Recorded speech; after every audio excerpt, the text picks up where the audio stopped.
Hello guys, how are you all? As we know about the war of Iran and US fight. So I'm here to tell you about the current situation, what's going on in the Iran and US war. So here's the latest. The day-old ceasefire between the in the United States and Iran was being tested on Wednesday by uncertainty over the status of the economically vital Strait of Hormuz and disagreement over whether the truce applied to Lebanon, where Israel continued to carry out punishing attacks. Iran, which said Lebanon was included in the ceasefires, accused the United States of not upholding its end of the deal, and Iran's Foreign Minister Abbas Araghchi said Washington had to choose between a ceasefire or continued war via Israel and cannot have both. Pakistan, which mediated and too said the deal covered Lebanon, a calm disputed by the White House press secretary Caroline Levitt.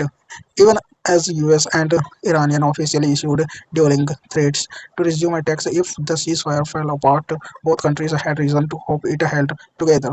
The announcement of the 2 week truce had an immediate positive effect on oil and financial markets, which meant a resumption of hostilities could be politically unpalatable for Mr. Trump, and Iran's economy was already in shambles before recent attacks on its infrastructure that only made things worse. The Trump administration seemed determined to plow ahead with a diplomatic process it was already framing as a success a day after Mr. Trump threatened to wipe out Iranian civilization.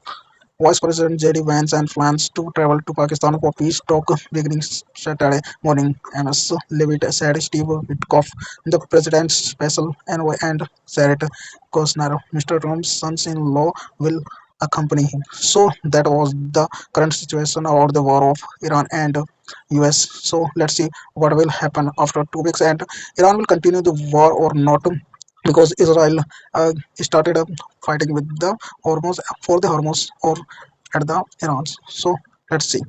Thanks for watching.